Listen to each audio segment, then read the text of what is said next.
τον κύριο Τσατσάκη που είπαμε είναι καθοδόν, δυστυχώς η κυρία Μοσχανδρέα που είναι και στην Επιμελή Επιτροπή και ο κύριος Παρθενάκης που είναι στην Εφταμελή δεν μπορούν να είναι μαζί μας σήμερα. Ο Μανώλης ο Λιναρδάκης νομίζω είναι γνωστός σε όλους μας, παλιός τέλεχος του τομέα της κλινικής προληπτικής ιατρικής και διατροφής, βιοστατιστικός, ο οποίος έχει κάνει μια τεράστια προσπάθεια τα τελευταία χρόνια με πολύ καλά αποτελέσματα όσον αφορά τις δημοσιεύσεις από το υλικό της μελέτης SHARE και έχει δουλέψει την πρακτορική του διατριβή. Θα μας πει για το θέμα και τα αποτελέσματα. Όλη τη διαδικασία. Σας ευχαριστώ πολύ που ήρθατε. Το θέμα της διατριβής σχετίζεται με τη συχνότητα εμφάνισης πολλαπλών συμπεριφορικών παραγόντων κινδύνου για χρόνια νοσήματα σε πληθυσμούς της Ευρώπης, ηλικίας 50 και άνω ετών, και η σχέση τους με τη σωματική και ψυχική υγεία και τη χρήση υπηρεσιών υγείας είναι αποτελέσματα της μελέτης SHARE. Ο όρος των συμπεριφορικών παραγόντων κινδύνου αναπτύχθηκε μόνο στα τελευταία χρόνια, περιλαμβάνοντας παράγοντες ή συνήθειες του καθημερινού τρόπου ζωής. Ως πολλαπλοί σχηματίζουν αθρηστικά και συνδυαστικά ομάδες που συμβάλλουν στην εμφάνιση χρόνιων ή μεταδεδομένων νοσημάτων. Αποτελούνται από 4 παράγοντες οι συνήθειες, όπως είναι το αυξημένο βάρος σώματος, είναι ως ένδειξη δυσμενών διατροφικών συνηθιών ή επιλογών, τη συνήθεια καπνίσματος, την έλλειψη σωματικής άσκησης, μέτριας ή έντονης και την αυξημένη κατανάλωση του πνεύματος. Καθώς τώρα οι περισσότερο ενοποιημένοι παράγοντες κινδύνου αφορούν μεμονωμένα τους 4 συγκεκριμένους παράγοντες, η διερεύνησή τους εστιάζεται περισσότερο στη συνδυαστική σχέση και στην πολλαπλή τους παρουσία, δηλαδή τη συνύπαρξη 2 ή περισσότερων παραγόντων. Επιδημιολογικά τώρα, σε σταθμισμένο δείγμα Αμερικανών το 2001, το 58% βρέθηκε με πολλαπλή παρουσία παραγόντων, ενώ η αυξημένη συγκέντρωσή τους σχετίζονταν με το ανδρικό φύλο, τις νεότερες ηλικίες, το χαμηλό επίπεδο εκπαίδευσης, τη μοναχική διαβίωση και τα χρόνια νοσήματα. Με την υψηλότερη συχνότητα 66% βρέθηκε η σωματική αδράνεια, ενώ ο πιο συχνός συνδυασμός συνηθιών ήταν το αυξημένο βάρος σώματος μαζί με τη σωματική αδράνεια. Επίσης, τώρα σε σταθμισμένα δείγματα Καναδών, Κινέζων ή Άντων βρέθηκε παρόμοιος ή και μικρότερος εκπολασμός πολλαπλής παρουσίας, αλλά ήταν υψηλότερος σε άτομα με χαμηλό επίπεδο εκπαίδευσης ή χαμηλών κοινωνικών στρωμάτων. Στην νοσηρότητα τώρα, πώς επιδρούν οι παράγοντες. Συνεργατικά προσδίδουν αυξημένη πιθανότητα στην ανάπτυξη χρόνιων μη μεταδεδομένων νοσημάτων, όπως καρδιαγγειακών, ζαχαρό διαβήτη, χρόνιας αποφρακτικής πνευμονοπάθειας, αρθρίτιδας ή και ορισμένων μορφών καρκίνου με προσδιοριστή πρόγνωση. Και στη θνησιμότητα, ο συνδυασμός 2 ή περισσότερων παραγόντων φαίνεται να προκαλεί μείωση προσδόκιμη επιβίωση. Πώς συμβαίνει κάτι τέτοιο? Ο κίνδυνος πρόκληση επιβάρυνσης των χρόνιων μη μεταδεδομένων νοσημάτων επέφερε με τη συμβολή των 4 παραγόντων, παραδείγματος χάρη στην αύξηση των επιπέδων ορισμένων βιολογικών παραμέτρων, όπως είναι της γνωστής μας αρτηριακής πίεσης, της χολυστερόλης αίματος και του ζαχαρίου αίματος. Ενώ οι παραγόντες τώρα αυτοί συμβάλλουν στην αύξηση της νοσηρότητας και της θνησιμότητας, καθορίζουν επίσης και τη χρήση υπηρεσιών υγείας και την επιβάρυνση φυσικά του κόστου περίθαλψης. Για παράδειγμα, στις ΗΠΑ, την περίοδο 2004-2006, έχει βρεθεί ότι το μέσο ετήσιο κόστος ιατροφαρμακευτικής φροντίδας είναι διπλάσιο σχεδόν στους Αμερικανούς που έχουν ένα ή περισσότερους από αυτούς τους παράγοντες σε σχέση με αυτούς που έχουν απουσία παραγόντων. Παρά το κόστος, η μεμονωμένη πολλαπλή παρουσία των παραγόντων αυτών διερευνάται αν σχετίζεται πλέον με τη χρήση προληπτικών πλέον υπηρεσιών υγείας. Έχει αναπτυχθεί, για παράδειγμα, στην βιβλιογραφία ότι η παχυσαρκία σχετίζεται με λιγότερη χρήση προληπτικών υπηρεσιών, όπως είναι η διαγνωστική έλεγχη για καρκίνο τραχείου της μύτρας ή του μαστού, ενώ είναι περισσότερη στην περίπτωση των εμβολιασμών και του καρκίνου τραχαίου εντέρου. Μια ιδιαίτερη σχέση που έχουν ωστόσο οι παράγοντες αυτοί είναι με τη θρησκευτικότητα. Αν και η θρησκευτικότητα έχει μια καθαρά υποκειμενική έννοια, περιέχει ένα ιερό πυρήνα που συγκλίνουν τα συναισθήματα, σκέψεις, εμπειρίες και συμπεριφορές κυρίως, ενώ συμβάλλει στην προαγωγή της ψυχικής και της σωματικής υγείας και ιδιαίτερα στη μακροβιότητα πιο γενικά. Πώς? Προκαλεί ευεξία και μείωση της έντασης του άγχους ή και της κατάθλιψης και κυρίως οδηγεί σε καλύτερες επιλογές στον τρόπο ζωής μέσω της υιοθέτησης αυστηρών υγιεινών συμπεριφορών, όπως είναι η αποχή από το κάπνισμα ή σε πιο συνετές διατροφικές επιλογές, αυτά γενικά. Ποιος είναι τώρα ο σκοπός και οι στόχοι της ρητορικής διατριβής? Ήταν η εκτίμηση της συχνότητας εμφάνισης του επιπολασμού, δηλαδή πολλαπλών συμπεριφορικών παραγόντων κινδύνου σε άτομα ηλικίας 50 και άνω ετών, τα οποία προέρχονται από 11 χώρες της Ευρώπης και αφορούν αποτελέσματα της μελέτης SHARE του 2004-2005. και η συχνότητα τώρα σε σχέση με τα δημογραφικά και κοινωνικά τους χαρακτηριστικά, τη συγκριτική κατανομή της συχνότητας μεταξύ των 11 πληθυσμών χωρών, τη σωματική και ψυχική υγεία των συμμετεχόντων, τη χρήση προληπτικών υπηρεσιών υγείας και τέλος την υιοθέτηση τρόπων έκφρασης της θρησκευτικότητας. Ποια όμως είναι η μελέτη ΣΕΡ? Είναι η έρευνα για την υγεία, γύρανση και σύνταξη στην Ευρώπη. Αποτελεί μια προοπτική μελέτη ενός συνόλου δεδομένων που αφορούν την υγεία και το κοινωνικό στάτους Ευρωπαίων 50 και άλλων ετών. Είναι εναρμονισμένη με δύο ανάλογες εθνικές μελέτες μεγάλης κλίμακας, όπως η HRS των ΗΠΑ και η αγγλική η ELSA. Και στην έναρξή της το 2004-2005 συμμετείχαν ήδη, όπως προαναφέρθηκε, 11 χώρες, ενώ το 2014-2015 και μέχρι το τρέχον χρονικό διάστημα έχουν ενσωματωθεί άλλες 9. Στο πρώτο κύμα συμμετείχαν 27 περίπου χιλιάδες άτομα 50 και άνω ετών, που αποτελούσαν αντιπροσωπευτικά στρωματοποιημένα σύνθετα δείγματα ενηλίκων, επιλεγμένα αναλογικά σε κάθε χώρα με δειγματοληψία πιθανότητων. Ο συνολικός σταθμισμένος μέσος ρυθμός ανταπόκρισης ήταν περίπου στο 62%. Το δείγμα μελέτης που αξιοποιήθηκε στην παρούσα διατριβή ανήλθε τελικώς σε 26.743 άτομα, τα οποία ανάγονται σε πληθυσμό στόχου περίπου 105 εκατομμυρίων ατόμων. Στη συλλογή των δεδομένων αυτή έγινε με τη χρήση σταθμισμένων ερωτηματολογίων και κλιμάκων. Περιλάμβανε τη χρήση δύο βασικών ερωτηματολογίων, το CAPI, το οποίο αποτελούνταν από 21 θεματικές ενότητες και είχε και χρήση βοηθητικών καρτών, διότι ήταν μεγαλύτερης ηλικίας άτομα μέχρι 104 ετών. Και δόθηκε εκ των υστέρων μετά την έναρξη της μελέτης ένα συμπληρωματικό αυτοσυμπληρούμενο ερωτηματολόγιο των τροπών, το οποίο περιείχε προσωπικά δεδομένα. Σημειώνεται εδώ ότι το 6% περίπου των συνεντεύξεων έγιναν από εκπροσώπους λόγω ψυχικών ή σωματικών ερμηνεών και η συλλογή των δεδομένων έγινε από εξειδικευμένα Ινστιτούτα και εταιρείες ερευνών, όπως για παράδειγμα το Ινστιτούτο Στατιστικών Ερευνών στη Γαλλία ή η Kappa Research στην Ελλάδα. Οι παράγοντες τώρα που αξιοποιήθηκαν στην παρούσα διατριβή αφορούσαν τους προαναφερθέντες που είπαμε 4, τις συνήθειες καπνίσματος, σωματικής αδράνειας, της αυξημένης κατανάλωσης του πνεύματος και του αυξημένου βάρους σώματος. Η υιοθέτησή τους τώρα των πολλαπλών δηλαδή παραγόντων εκτιμήθηκε μέσω της άθροισής τους, δηλαδή είτε απουσία παραγόντων, είτε ενός, 2, 3 ή και των 4 ταυτόχρονα, ενώ η πολλαπλή τους παρουσία, δηλαδή 2 ή περισσότεροι παράγοντες ως παρουσία, αξιοποιήθηκε ως δείκτης υψηλής επιβάρυνσης της υγείας. Επιπλέον, αξιοποιήθηκαν και άλλα χαρακτηριστικά ή στοιχεία, όπως είναι τα κοινωνικά χαρακτηριστικά των συμμετεχόντων, η οικονομική κατάσταση, η υπάρχουσα νοσηρότητα, τα συμπτώματα σωματικής κατάστασης, πόνος στη μέση, αρθρώσεις, δύσπνοια και άλλα, η λειτουργικότητα ή περιορισμοί καθημερινών δραστηριοτήτων, όπως αδυναμία ένδυσης, λήψης φαρμάκων και άλλα, η συμπτωματολογία κατάθλιψης, η χρήση προληπτικών υπηρεσιών υγείας, περιλάμβανε εμβολιασμούς, εξετάσεις διαγνωστικές μαστογραφίας, συμβουλές από γενικό γιατρό για σωματική άσκηση ή απόρρια βάλου. Και τέλος η έκφραση της θρησκευτικότητας, που περιλάμβανε 3 συνιστώσεις: την ακολουθία θρησκεύματος, τη διδαχή που δέχτηκαν ενδεχομένως από τους γονείς τους κατά την πρώιμη παιδική ηλικία και η συχνότητα χρήσης προσευχής. Στην ανάλυση δεδομένων υπολογίστηκε ο πολλασμός των πολλαπλών παραγόντων με τα αντίστοιχα 95% διαστήματα εμπιστοσύνης μέσω της διαδικασίας των σύνθηκων δειγμάτων ή και με τεχνικές bootstrap, φαντάζομαι πλήρως κατανοητά. Μέσω της διαδικασίας σύνθηκων δειγμάτων εφαρμόστηκαν επίσης πολυπαραγωγικά μοντέλα παλινδρόμησης για τον προσδιορισμένο ενδεχόμενο συσχετήσεων ή διαφορών. Και στις εθνικές συγκρίσεις, η απεικόνιση της συγκέντρωσης των πολλαπλών παραγόντων έγινε με τη μέθοδο της απλής ανάλυσης αντιστοιχειών.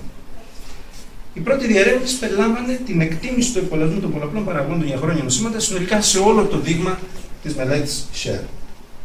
Από τα περιγραφικά χαρακτηριστικά τώρα των 27.000 περίπου συμμετεχόντων, το 46,2% ήταν άνδρες, το 34,7% των γυναικών διαβιούσαν μόνες τους έναντι υποδιπλάσιου ποσοστού των ανδρών, ή συνολικά το 5,6% ήταν χωρίς κάποιο επίπεδο μόρφωσης. Στον επολασμό τώρα των 4 συμπεριφορικών παραγόντων κινδύνου, με την υψηλότερη συχνότητα ή 71,2% βρέθηκε η σωματική αδράνεια και ακολουθούσε με 59,8% το αυξημένο βάρος σώματος.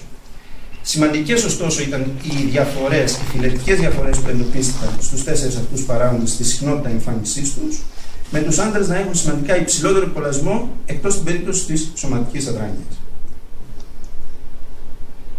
Αν και η κλινική σημασία τώρα του μέσου αριθμού συμπεριφορικών παραγόντων είναι λίγο περιορισμένη, επιδημιολογικά, έχει καταδειχθεί ότι η εκτίμησή του ως μέσος αριθμός συγκέντρωσης ή αλλιώς mean risk έχει δείξει σημαντικές διαφορές μεταξύ χαρακτηριστικών. Και στην παρούσα μελέτη, λοιπόν, αποδεικνύεται ότι οι άντρες έχουν σημαντικά υψηλότερο μέσο αριθμό συμπεριφορικών παραγόντων έναντι των γυναικών, Τα άτομα που διαβιούν μόνα τους επίσης σημαντικά υψηλότερο μέσο αριθμό, όπως επίσης και τα άτομα τα οποία έχουν χαμηλό επίπεδο μόρφωσης. Συμπέρασμα πρώτης διερεύνησης: βρέθηκε υψηλός εκπολασμός πολλαπλών παραγόντων για χρόνια νοσήματος στο δείγμα Ευρωπαίων ενηλίκων, ενώ η συμβίωση ή το υψηλότερο επίπεδο εκπαίδευσης φαίνεται να αποτελούν προστατευτικούς παράγοντες στην υιοθέτηση παραγόντων. Η δεύτερη διερεύνηση αφορούσε την εκτίμηση των εθνικών πλέον ή γεωγραφικών διαφορών στον εκπολασμό των πολλαπλών παραγόντων μεταξύ των ενηλίκων των 11 χωρών. Με απουσία παραγόντων βρέθηκε μόλις το 9,1%, δηλαδή λιγότερο από 1 στους 10. Ενώ με πολλαπλή παρουσία, τη συνύπαρξη δηλαδή δύο ή περισσότερων παραγόντων, βρέθηκε περισσότερος από το μισό πληθυσμό ή το 53,4%. Οι χώρες τώρα με την υψηλότερη πολλαπλή παρουσία φαίνεται τελικά ότι είναι καταρχήν η Ισπανία με 61,6% και ακολουθεί η Ελλάδα με 60,6%. Ο αντίστοιχος πληθυσμός με τη χαμηλότερη παρουσία πολλαπλών παραγόντων ήταν εκείνος της Σουηδίας με 43,3%. Στους συνδυασμούς τώρα στις ομάδες δηλαδή μπορούν να αναπτυχθούν μεταξύ των 4 παραγόντων. Την υψηλότερη συχνότητα παρουσίας είχε ο συνδυασμός αυξημένο βάρος σώματος με τη σωματική αδράνεια, με συχνότητα 35,4%. Ενώ σημαντικά υψηλότερη ήταν η συχνότητα αυτή στις νότιες χώρες έναντι των βόρειων χωρών. Ωστόσο τώρα ο συνδυασμός κάπνισμα και κατανάλωση υνοπνεύματος βρέθηκε με το μεγαλύτερο δείκτη παρατηρούμενων ή ρυθμό, συνηθίζουμε να ορίζουμε, το μεγαλύτερο λοιπόν δείκτη παρατηρούμενων προς αναμενόμενες συχνότητες. Εμφανίζει δηλαδή το μέγιστο βαθμό ομαδοποίησης, καθώς φαίνεται ότι έχει μεγαλύτερη παρουσία κατά 144% ή 2,44 φορές υψηλότερο δείκτη από όσο πραγματικά αναμένεται, αν δηλαδή οι παράγοντες αυτοί εμφανίζονταν ανεξάρτητα μεταξύ τους. Από την αντιστοίχηση τώρα της πολλαπλής παρουσίας των συμπεριφορικών παραγόντων με τους 11 πληθυσμούς, διαπιστώνεται τελικά ότι χώρες όπως είναι η Σουηδία, η Ολλανδία, η Ελβετία ή η Δανία είναι πλησιέστερα στη μη υιοθέτηση συμπεριφορικών παραγόντων, στην απουσία δηλαδή, σε αντίθεση με πληθυσμούς χωρών όπως είναι της Ισπανίας και της Ελλάδας, που είναι πλησιέστερα στην υιοθέτηση 3 και των 4 συμπεριφορικών παραγόντων. Συμπέρασμα της δεύτερης διερεύνησης: βρέθηκε σημαντική απόκληση μεταξύ χωρών και γεωγραφικών περιφερειών στον εκπολασμό των πολλαπλών παραγόντων. Στις νότιες χώρες, ωστόσο, όπως είναι η Ισπανία και η Ελλάδα, είναι περισσότερο εμφανής η υιοθέτηση πολλαπλών παραγόντων, ενώ στη συνδυαστική παρουσία τους η ομάδα κάπνισμα και αυξημένη κατανάλωση του πνεύματος εμφανίζει τον υψηλότερο βαθμό ομαδοποίησης, περισσότερο δηλαδή από όσο πραγματικά αναμένεται. Στην τρίτη διερεύνηση έγινε αξιολόγηση της ενδεχόμενης συσχέτισης των πολλαπλών παραγόντων με τη σωματική και ψυχική υγεία. Από 4 τώρα συνιστώσεις σωματικής ψυχικής υγείας, όπως είναι τα χρόνια νοσήματα, τα συμπτώματα, η καθημερινή λειτουργική περιορισμοί, καθώς επίσης και η βαθμολογία καταθλιπτικής συμπτωματολογίας, αξιολογήθηκε συνολικά το επίπεδο υγείας των συμμετοχόντων και συσχετίστηκε με την πολλαπλή παρουσία, με τη συνύπαρξη δηλαδή δύο ή περισσότερων συμπεριφορικών παραγόντων κινδύνου. Και έτσι λοιπόν καταδεικνύεται ότι τα άτομα τα οποία έχουν 2 ή περισσότερους συμπεριφορικούς παράγοντες έχουν και σημαντικά υψηλότερο κίνδυνο ή odds για 1 ή περισσότερα χρόνια νοσήματα ή λειτουργικούς περιορισμούς ή γενικότερα να έχουν 3 έως 4 από αυτές τις συνιστώσεις σωματικής ψυχικής υγείας, καταδεικνύοντας έτσι ως ιδιαίτερα επιβαρημένοι, φτωχοί ή κακοί την υγεία τους. Συγκρίνοντας τώρα το μέσο όρο, το μέσο αριθμό δηλαδή των συνιστοσών της σωματικής ή ψυχικής υγείας μεταξύ των 4 συμπεριφορικών παραγόντων κινδύνου στην παρουσία ή στην απουσία τους, διαπιστώνεται μεταξύ άλλων τα άτομα με αυξημένο βάρος σώματος έχουν σημαντικά περισσότερα χρόνια νοσήματα και συμπτώματα, τα άτομα τα οποία έχουν σωματική αδράνεια έχουν σημαντικά περισσότερα χρόνια νοσήματα, συμπτώματα και λειτουργικούς περιορισμούς, ενώ τα άτομα τα οποία έχουν αυξημένη κατανάλωση του πνεύματος έχουν σημαντικά υψηλότερη μέση βαθμολογία καταθλιπτικής συμπτωματολογίας. Τονίζεται όμως εδώ ότι βρέθηκαν και αντίστροφα αποτελέσματα από ό,τι αναμενόταν, όπως για παράδειγμα οι καπνιστές έχουν σημαντικά λιγότερα χρόνια νοσήματα και τα υπέρβαρα ή παχύσαρκα άτομα έχουν σημαντικά μικρότερη μέση βαθμολογία καταθλιπτικής συμπτωματολογίας. Αυτό είναι ένα σημείο που μπορούμε να το συζητήσουμε λίγο αργότερα. Συμπέρασμα τρίτης διερεύνησης. Οι συμμετέχοντες με πολλαπλή παρουσία παραγόντων είχαν υψηλότερο κίνδυνο odds για χρόνια νοσήματα ή λειτουργικούς περιορισμούς ή σωματικά αδρανή σημαντικά υψηλότερο μέσο αριθμό νοσημάτων, συμπτωμάτων ή περιορισμών. Μεμονωμένα λοιπόν σε ομάδες, οι παράγοντες παρατηρήθηκαν να σχετίζονται με την επιβαρημένη η κακή σωματική και ψυχική υγεία. Τέταρτη και τέλος πέμπτη διερεύνηση, αυτή αφορούσε την αξιολόγηση της συσχέτισης των πολλαπλών παραγόντων κινδύνου με τη χρήση προληπτικών υπηρεσιών υγείας και την έκφραση θρησκευτικότητας και χρήσης προσευχής. Στην αξιολόγηση της χρήσης προληπτικών υπηρεσιών υγείας δημιουργήθηκε μία βαθμολογία με κλίμακα από 0 έως 100, όπου η υψηλότερη βαθμολογία καταδεικνύει περισσότερη χρήση προληπτικών υπηρεσιών υγείας. Σημαντικά λοιπόν μικρότερη μέση βαθμολογία χρήση προληπτικών υπηρεσιών υγείας είχαν τα άτομα τα οποία ήταν υπέρβαρα υπαχύσαρκα, τα άτομα τα οποία κάπνιζαν, καθώς επίσης και τα άτομα τα οποία είχαν αυξημένη κατανάλωση υνοπνεύματος. Ωστόσο, δεν βρέθηκε σημαντική μείωση στη χρήση προληπτικών υπηρεσιών υγείας, με την αντίστοιχη αύξηση της συγκέντρωσης της υιοθέτησης πολλαπλών συμπεριφορικών παραγόντων κινδύνου. Επίσης, τώρα μεταξύ των 11 πληθυσμών, με πολλαπλή παρουσία παραγόντων, με τη σημαντικά μικρότερη μέση βαθμολογία χρήσης προληπτικών υπηρεσιών, μόλις 28, βρέθηκε ο αντίστοιχος ελληνικός πληθυσμός. Τέλος, μέσω της πολυπαραγωγικής συσχέτισης, διαπιστώθηκε ότι η παρουσία σημαντικά λιγότερων συμπεριφορικών παραγόντων κινδύνου καθορίζεται προγνωστικά από την θρησκευτική διαταχή που δέχτηκαν τα άτομα αυτά κατά τη διάρκεια της πρώιμης πολιτικής τους ηλικίας, καθώς επίσης και από την υψηλή συχνότητα χρήσης προσευχής. Συμπέρασμα τέταρτης και πέμπτης διερεύνησης, μεμονωμένοι παράγοντες όπως το αυξημένο βάρος σώματος, το κάπνισμα και η αυξημένη κατανάλωση του πνεύματος αποτελούν αναστατικούς παράγοντες στη χρήση προληπτικών υπηρεσιών υγείας. Συγκριτικά μεταξύ των χωρών, οι Έλληνες με πολλαπλή παρουσία φαίνεται να έχουν σημαντικά τη μικρότερη χρήση υπηρεσιών. Στην προστασία τώρα από την υιοθέτηση πολλαπλών παραγόντων, αυτοί φαίνεται να σχετίζονται αρνητικά με μορφές αυστηροποιημένων συμπεριφορικών προτύπων, όπως είναι η θρησκευτική διαταχή ή η συχνότερη χρήση προσευχής. Ορισμένα βασικά σημεία συζήτησης. Συμπεραίνουμε λοιπόν συνοψίζοντας, μάλλον ότι η συχνότερη ήταν η παρουσία παραγόντων στους άντρες, στις μικρότερες ηλικίες και στις νότιες χώρες. Πολύ υψηλός ωστόσο ήταν ο εκπολασμός της πολλαπλής παρουσίας, αναφέρεται ότι ήταν περισσότερος από τον μισό πληθυσμό, και πιο συχνή η σωματική αδράνεια. Παρόμοια είναι τα αποτελέσματα τα οποία έχουν καταδειχθεί και από άλλες ανάλογες κλίμακας μελέτες, στον ΗΠΑ, του Καναδά και του Ευρωβαρόμετρου αλλά και του Παγκόσμιου Οργανισμού Υγείας. Ένα άλλο σημαντικό σημείο είναι ότι ο πιο συχνός συνδυασμός αφορούσε το αυξημένο βάρος σώματος με τη σωματική αδράνεια. Αυτός ο συνδυασμός ήταν σε χαμηλότερη συχνότητα σε άλλες μεγάλες κλίμακας μελέτες, ωστόσο συμβαίνει σε μεγαλύτερο βαθμό στην Ευρώπη λόγω της αρνητικής εξέλιξης του φαινομένου της παχυσαρκίας τις τελευταίες 2 δεκαετίες. Η πολλαπλή παρουσία παραγόντων καθορίζει ψηλότερο κίνδυνο όντως για χρόνια νοσήματα, λειτουργικούς περιορισμούς ή χειρότερο επίπεδο σωματικής και ψυχικής υγείας. Παρόμοια έχει βρεθεί σε μελέτη των ΗΠΑ και της Αυστραλίας, όπου επιβεβαιώθηκε με την υιοθέτηση πολλών επιβλαβών συμπεριφορών, παρατηρείται αντίστοιχα και αύξηση των νόσων για συγκεκριμένες νόσους, όπως είναι η αρθρίτιδα, η ισχαιμική καρδιοπάθεια, το έμφραγμα, η κατάθλιψη και η χρόνια επιφαρκτική κοινωνία. Το αυξημένο βάρος σώματος, συνήθεια καπνίσματος και η σωματική αδράνεια καθορίζουν σημαντικά μικρότερη χρήση προληπτικών υπηρεσιών υγείας, ενώ αντίστοιχα οι Έλληνες με πολλαπλή παρουσία βρέθηκαν με τη μικρότερη χρήση. Εδώ τα αποτελέσματα είναι λίγο συγκεκριμένα, καθώς δεν έχει αναπτυχθεί κάποια ανάλογη μελέτη όσον αφορά τις προληπτικές υπηρεσίες υγείας. Ωστόσο, για μεμονωμένους παράγοντες όπως είναι το βάρος σώματος, έχει ήδη αναφερθεί από μελέτη των ΗΠΑ, την HRS και την ΕΧΕΛ, και ως αιτίες μη χρήσης προληπτικών υπηρεσιών υγείας αναφέρουν κυρίως τα προσωπικά όρια που έχουν ή φέρνουν τα υπέρβαρα παχύσαρκα άτομα στον εαυτό τους, όπως είναι η περιορισμένη σωματική και οικονομική πρόσβαση στη φροντίδα υγείας, η αίσθηση ανασφάλειας, φόβου ταλαιπωρίας και υπερκέραση εμποδίων, ιδιαίτερα όσον αφορά τη χρήση ιατρικού εξονοδοχειακού εξοπλισμού, με τον οποίο είναι εξοπλισμένοι οι εκάστοτε ιατρικές ιδιωτικότητες. Στην Ελλάδα, επίσης, η αυξημένη παρουσία συνδυάζεται με τη μικρότερη χρήση προληπτικών υπηρεσιών, κυρίως λόγω των έντονων κοινωνικο-οικονομικών ανισοτήτων, των συνεχών αλλαγών, θεσμικών αλλαγών στο εθνικό σύστημα υγείας ή λόγω έλλειψης εθνικής πολιτικής πρωτογενούς πρόληψης.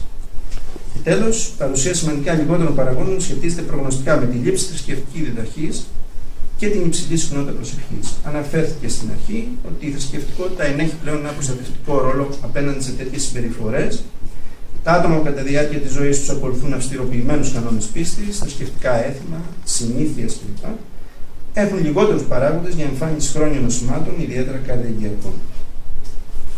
Ορισμένες αδυναμίες της μελέτης είναι τα ίδια τα αυτοαναφερόμενα δεδομένα και ο ορισμός των παραγόντων, είναι η υποεκτίμηση σωματικής αδράνειας, καθώς σε μεγαλύτερης ηλικίας άτομα, σε ηλικιωμένους δηλαδή, συμβαίνουν διάφορα γυριατρικά σύνδρομα τα οποία επηρεάζουν και περιορίζουν τη σωματική άσκηση. Και τέλος, ο συγχρονικός χαρακτήρας των δεδομένων, που αυτά συνήθως επιτρέπουν μονάχα τη διερεύνηση επιδράσεων, στην περίπτωση όμως εδώ της θρησκευτικής διδαχής, αυτή καθορίζει σε ένα μεγάλο βαθμό την επίδραση από μεταβολές που έχουν συμβεί κατά τη διάρκεια της ζωής των ατόμων, είναι τα λεγόμενα cohort effects, όπου μπορούν να τεκμηριώσουν αιτιολογικές σχέσεις. Και συνοψίζοντας, υψηλή ήταν η συχνότητα παρουσίας των συμπεριφορικών παραγόντων κινδύνου για χρόνια νοσήματα στους Ευρωπαίους 50 και άνω ετών, της μελέτης ΕΡ και σημαντικά υψηλότερη στις νότιες χώρες. Μεμονωμένα τώρα σε ομάδες, παράγοντες αυτοί σχετίζονται με δείκτες επιβάρυνσης της σωματικής και ψυχικής υγείας, ενώ αποτελούν και ένα στατικό παράγοντα στη χρήση πολιτικών υπηρεσιών. Σχετίζονται επίσης αρνητικά με κοινωνικούς προσδιοριστές της υγείας, όπως είναι η συμβίωση, το υψηλό επίπεδο εκπαίδευσης ή με μορφές αυστηροποιημένων συμπεριφορικών προτύπων, όπως είναι η έκφραση θρησκευτικότητας και χρήση προσευχής. Αυτά τα ευρήματα λοιπόν μπορούν να βοηθήσουν τις επαγγελματίες υγείας στο σχεδιασμό και στην ανάπτυξη προγραμμάτων πρωτογενούς πρόληψης, ώστε να μειωθεί η παρουσία και η υιοθέτηση των συγκεκριμένων παραγόντων, συνολικά προάγοντας την υγεία των πληθυσμών, όχι μόνο των συγκεκριμένων, αλλά και ιδιαίτερα των νεότερων σε ηλικία. Σας ευχαριστώ.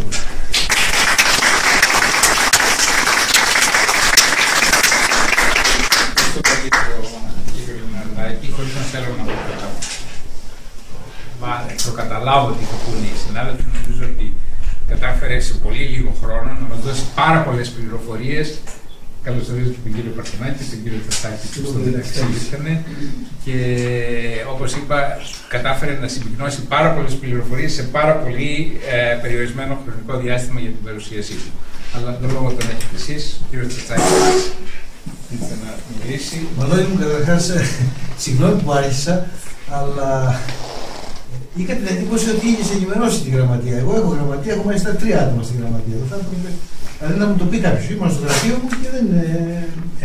Έχω πάρα πολλά θέματα. Με ενημέρωση της γραμματείας του Τατιάνου. Ναι, δεν με ενημέρωσε. Είστε Εγώ έχω δικιά μου. Άσε από καιρό, εγώ θέλω σήμερα. Ωραία, αναλαμβάνετε το έχουμε υπόψη μας οι μελλοντικές. Εγώ δηλαδή, αν ενημερωθεί την ίδια μέρα για μία ώρα πριν, εγώ είχα την αίσθηση ότι είχα το τηλέφωνο. Τέλος πάντων. Αν έκανες μια καταπληκτική παρουσίαση, απέδειξες ότι. Με παρουσίαση είναι πάρα πολύ. Απέδειξες ότι γνωρίζεις το αντικείμενο. Πέρα από την έρευνά σου που είναι πάρα πολύ ενδιαφέρουσα και για μένα. Εγώ κατάλαβα ότι το αντικείμενο το έχεις στα χέρια σου, είσαι ένας ολοκληρωμένος ερευνητής στο πεδίο της επιδημιολογίας, της στατιστικής κλπ. Τα εργαλεία σου ήταν άψογα, ο χειρισμός του κλπ.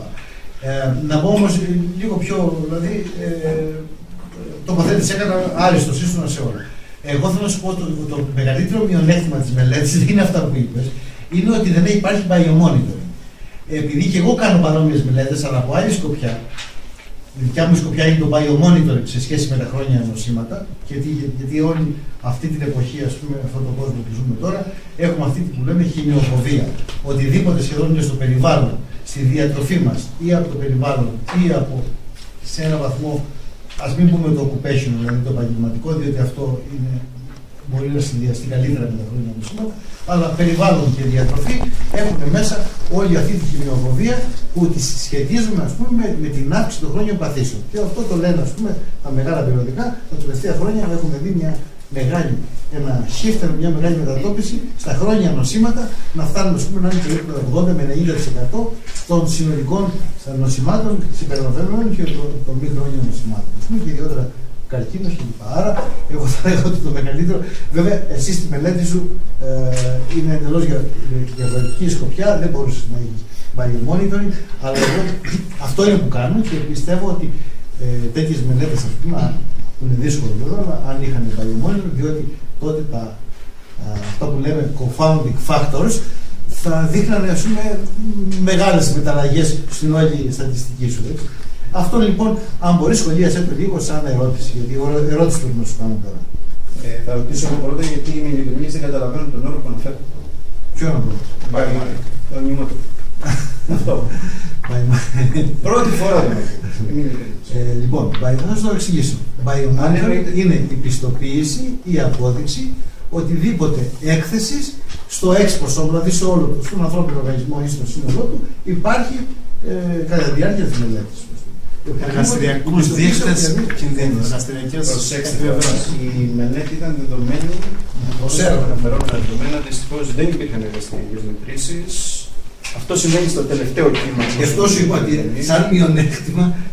Φυσικά, θα ήθελα να σας πω ότι παρουσίασα το 1/3 των αποτελεσμάτων και της μεθοδολογίας της μελέτης. Τα μειονεκτήματα δεν είναι αυτά που παρουσίασα, είναι πολύ περισσότερα. Και έχουν καταδειχθεί πρώτα από τους ίδιους του κριτές. Τέλος πάντων, η σημασία είναι ότι. Σχολίασε αυτό που σε ρώτησα εγώ. Εγώ σε ρωτάω τώρα, δηλαδή για το Μάιο-Μόνιτρο. Σχολίασε το αυτό. Έχεις τη δύναμη να το σχολιάσεις πολύ ωραία. Θεωρώ ότι. Επαναλαμβάνω. Θα σταματήσω εκεί. Τα μειονεκτήματα της μελέτης είναι πολλά. Θα μπορούσε να περιλαμβάνει πολύ περισσότερους παράγοντες για να καταδείξει κάποια πράγματα. Ωστόσο, θεωρώ ότι οι παράγοντες που χρησιμοποιήθηκαν ως εγχειρικοί είναι υπερβολικοί. Επαναλαμβάνω, στατιστικώς το λέω αυτό. Και δεν θα μπορούσε να χρησιμοποιηθεί κάτι περισσότερο, διότι τότε πάμε σε αντίστροφα αποτελέσματα. Σε κάθε περίπτωση, οι αναλύσεις αυτές ανάγονται σε πραγματικό πληθυσμό. Επομένως, όταν βλέπουμε κάποιες μικρές διαφοροποιήσεις σε κάποιους δείκτες, τι μπορεί να μην έχουν κάποια κλινική σημασία. Σε καμία περίπτωση. Σε άλλη περίπτωση είναι ότι ό,τι αποτέλεσμα και αν βγάλουμε, όποιους δείκτες δούμε ότι είναι συγχυτικοί, ότι επιδρούν γενικά στη σωματική και ψυχική υγεία των ατόμων, θεωρώ ότι είναι σε θέση να δείξουν κάτι σημαντικό, κάτι σπουδαίο. Φυσικά θα υπάρχει επιπλέον διερεύνηση στην πορεία. Δεν ξέρω πώς αλλιώς μπορώ να σας το εξηγήσω. Εντάξει. Ευχαριστώ. Εγώ. Κύριε Νεδάκη, θα ήθελα να σας συγχαρώ και για την εξαιρετική παρουσίαση, αλλά και την ολοκληρωμένη εργασία που μας παρουσιάσατε, και εσάς και τον επιβλέποντα και όλους τους αρρωγούς της προσπάθειάς σας. Νομίζω ότι αυτό που πετύχατε είναι ότι αξιοποιήσατε τα δεδομένα μιας πολύ μεγάλης βάσης δεδομένων, κυρίως με ευρήματα και αποτελέσματα που μπορούν να αξιοποιηθούν, όπως πολύ εξαιρετικά γράψατε στη τελευταία σας διαφάνεια, για την αλλαγή της συμπεριφοράς. Νομίζω ότι το θέμα που ακουμπήσατε δεν συζητιέται τόσο ευρέως όσο θα θέλαμε στην πρωτοβάθμια φροντίδα υγείας και μέσα στην πρόληψη. Δηλαδή το θέμα των πολλαπλών κινδύνων και της συμπεριφοράς, της σύνθετης συμπεριφοράς. Και δυστυχώς τα μεμονωμένα προγράμματα συχνά κοιτάζουν στη διακοπή του καπνίσματος ή στην ελάττωση του σωματικού βάρους. Ενώ το κομμάτι της συμπεριφοράς, το πρόβλημα, το υπόβαθρο της συμπεριφοράς είναι πάρα πολύ σύνθετο. Προηγουμένως είχαμε, και αυτός είναι και ο λόγος που καθυστέρησα, μια συνάντηση ενός προγράμματος που έχουμε με την Κατάβα, όπου και εκεί και τα σχόλια αρκετών από εμάς ήταν ότι τα προγράμματα που στοχεύουν μόνο στην αλλαγή της συμπεριφοράς, του behavior change, είτε για το κάπνισμα είτε για το αλκοόλ, εξορισμού στην χωροχρονική τους ανάλυση ουσιαστικά θα αποτύχουν. Εάν κανένας πραγματικά δεν κοιτάξει να μπορέσει να δει το υπόβαθρο αυτής της συμπεριφοράς και να εξετάσει και να σχεδιάσει προγράμματα αλλαγής της συμπεριφοράς πάνω στους πολλαπλούς κινδύνους. Είναι αλήθεια ότι αυτό λείπει από την βιβλιογραφία και που ίσως να ερμηνεύει και τις πολλές υποτροφές από τις μεμονωμένες στους παράγοντες κινδύνου συμπεριφορά. Νομίζω ότι τα δεδομένα που δώσατε έχουν να προσφέρουν πάρα πολλά σε αυτούς που θα θέλουν να σχεδιάσουν. Ανάμεσα σε αυτούς που πραγματικά προσπάθησαν πάρα πολλά χρόνια να ενοποιήσουν όχι μόνο τους παράγοντες κινδύνου που ερμηνεύουν ξεχωριστά νοσήματα, αλλά να ενοποιήσουν και τα ίδια τα νοσήματα μεταξύ τους. Απλώς αναφέρομαι, έχει φύγει δυστυχώς πριν από 3,5 χρόνια, ήταν η καθηγήτρια η Μπάρμπαρα Εσάρβη, η οποία έκανε εξαιρετική αναφορά στην πολλαπλή νοσηρότητα και στην συνοσηρότητα. Μάλιστα, ένα κομμάτι της έλεγε ότι θα πρέπει να κοιτάξουμε, ήταν πάρα πολύ, ήταν μια γυναίκα με πολύ εξαιρετική προοπτική, που έλεγε κοιτάξτε πίσω αυτό ακριβώς που εσείς, που επιβλέπουν σας και όλοι, κοιτάξτε, δέστε τους πολλαπλούς παράγοντες κινδύνου και μετά να κοιτάξετε την έκφρασή τους, την νοσολογική. Νομίζω ότι αυτό δεν είναι σχόλιο, δεν έχω να σας κάνω ερώτηση, είναι σχόλιο περισσότερο και είναι και μια πρόταση.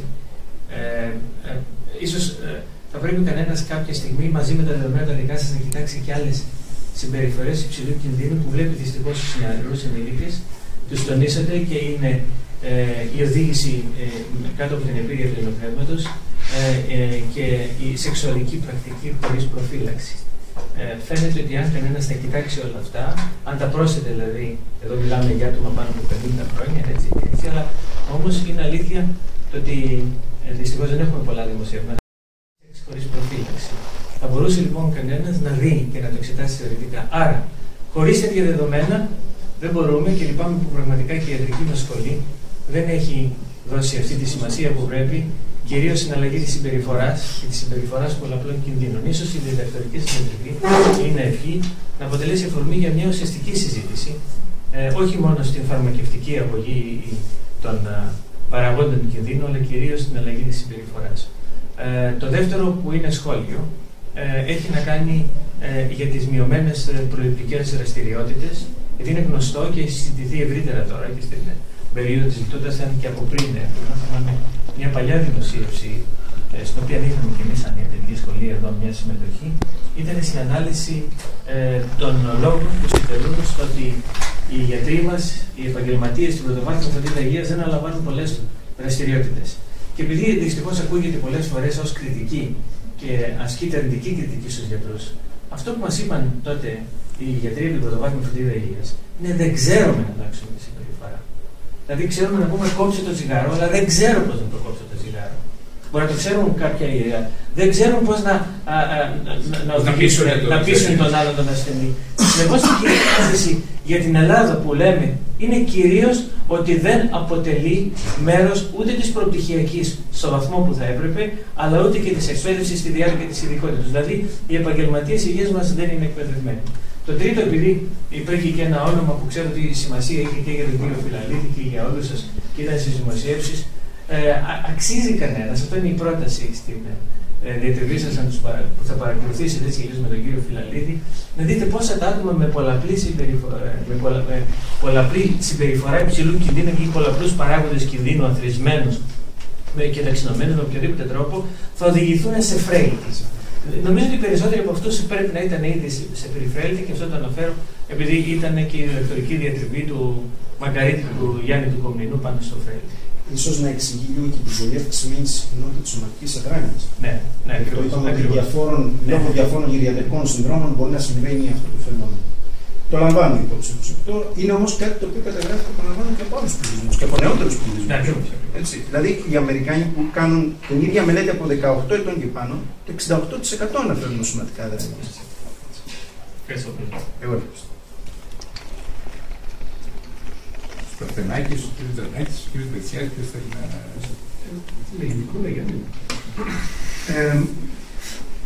Κύριε Διναρδάκη, συγχαρητήρια. Νομίζω ότι σήμερα έτσι, έκανες μια, ας το πούμε, πέρασε ένα σταυροδρόμο, πρέπει να το έχεις περάσει πολύ καιρό τώρα, που σε ξέρουμε, γιατί ξέρουμε τις ικανότητες σου και τις δυνατότητες σου στην έρευνα.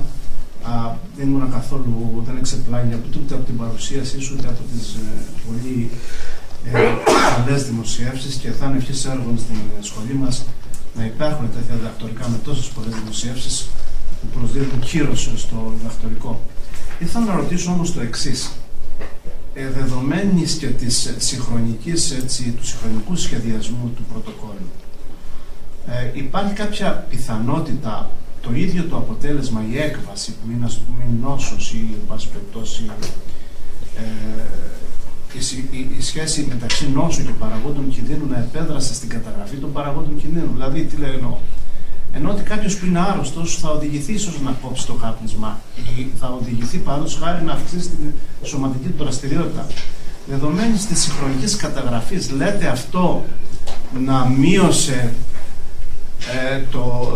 το cause effect, ας το πούμε, ποσοτικό αποτέλεσμα, ή να το αύξησε σε κάποιες περιπτώσεις, έτσι ώστε να εξηγηθεί και αυτά τα μικρά discrepancies που είχαμε με το κάπνισμα? Αν κατάλαβα, ήταν υπάρχει μια αμφιμονωσίμαντη σχέση μεταξύ των δύο καταστάσεων, παραγόντων και νοσηρότητας. Σαφώς και υπάρχει, όμως σας έδειξα κάποια στιγμή κάποιο αντίθετο αποτέλεσμα που αφορά τους καπνιστές.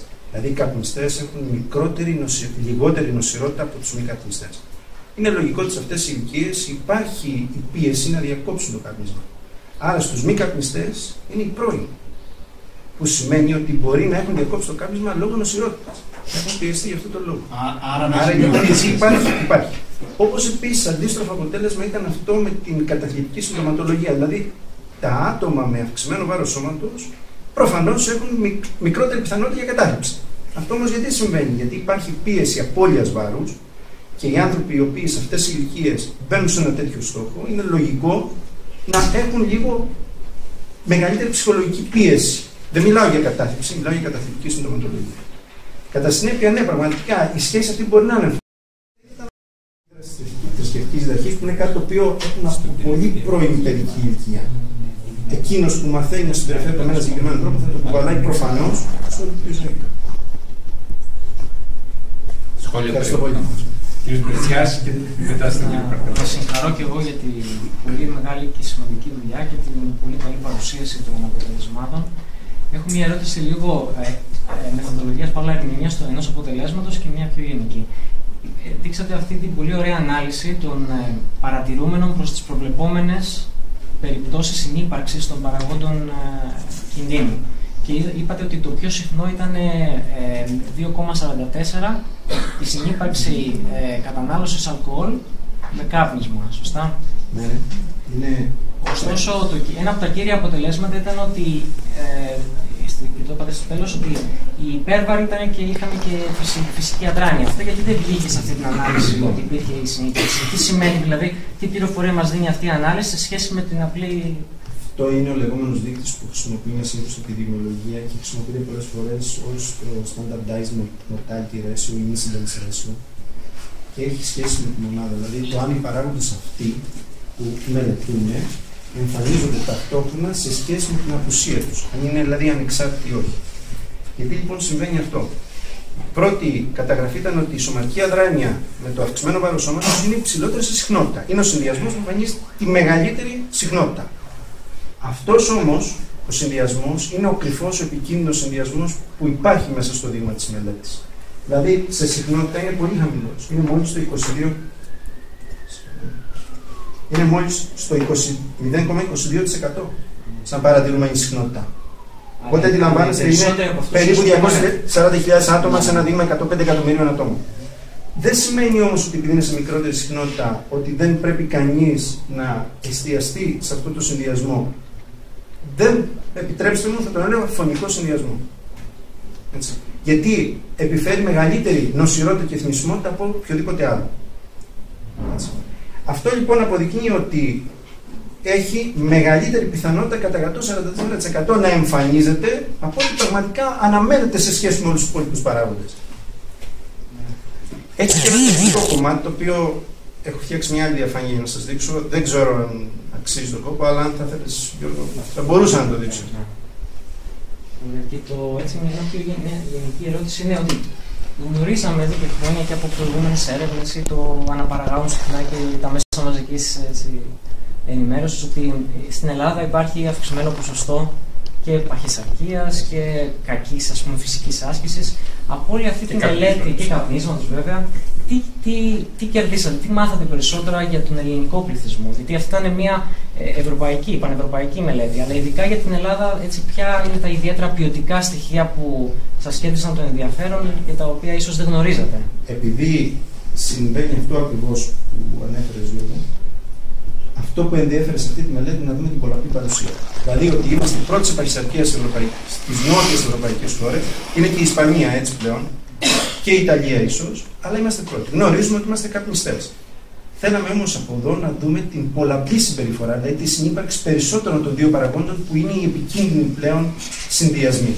Όσον αφορά την νοσηρότητα και τη θνησιμότητα. Πάντα συγχρονικά, όπως είπε ο κ. Ζενάκης, γιατί έχουμε προχωρήσει σε ένα βήμα παραπέρα για να δούμε στα επόμενα βήματα τι συμβαίνει με την θνησιμότητα. Τα αποτελέσματα δεν προκαλούν καμία έκπληξη, είναι αναμενόμενα σε όλους. Τέλος πάντων, εδώ ήταν αυτό το ζητούμενο και πραγματικά απέδειξε ότι ο πληθυσμός της Ισπανίας μαζί με την Ελλάδα είναι από τους κορυφαίους. Δημοσίευσε το Bloomberg μια μελέτη της υγείας, της κατάστασης υγείας σε 144 χώρες και η Ελλάδα είναι 16η. Από πάνω.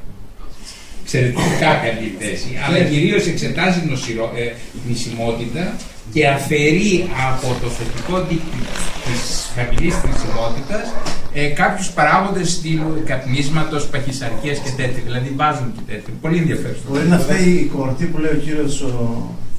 Θα φανεί σε λίγα χρόνια. Γιατί καπνίζουμε, πίνουμε και κάνουμε και σεξ αυτοπροφύλαξη. Αυτό ανεβάζει το ρυθμό. Έχω την εντύπωση ότι επειδή η ιατρική στην Ελλάδα κοιτάζει μόνο τους αρνητικούς προσδιοριστές και ελάχιστα πλην εξαιρέσεων κοίταξε τους θετικούς προσδιοριστές. Νομίζω ότι και ακόμη μην βιαζόμαστε, ας περιμένουμε 10 χρόνια για να δούμε που θα είμαστε. Ας μην βιαζόμαστε. Δεν ελέγχουμε βέβαια την ευεξία, το επίπεδο της ευεξίας που η συνάδελφος Μαρίνου ζητάει και ελέγχει. Και ενδεχομένως να είναι αντίστροφα με σχέση με αυτό το αποτέλεσμα. Και τα περιβαλλοντολογικά, ο καλός καιρός, όλα αυτά. Ναι, όλα. Outdoor Εσωτερίες. Παίζει ο χωριός. Κύριε Στατσάκη, πιέζεται, αλλά θα προσπαθήσουμε με τον κύριο Καρτελάκη. Κύριε Νατάκη, αρχικά απολογούμε που σας θέσαν αυτό. Ξέρετε, η κλινική δουλειά πολλές φορές είναι απρόβλεπτη και δεν μπορώ να προλάβω. Είχαμε στην ευκαιρία, και δεν σας άκουσα, είχαμε στην ευκαιρία να διαβάσω κάποια κομμάτια της διατριβής σας και ομολογουμένως οφείλω να σας συγχαρώ. Αρκετά καλή δουλειά, πολύ καλά δουλεμένη, εξαλειφθείτε και τους δημοσιεύσεις σας και μακάρι να έχουμε και άλλες διατριβές τέτοιες και επιλαλείς, διότι ανεβάζει το impact factor του νοσοκομείου του Πανεπιστημίου αυτές τις διατριβές.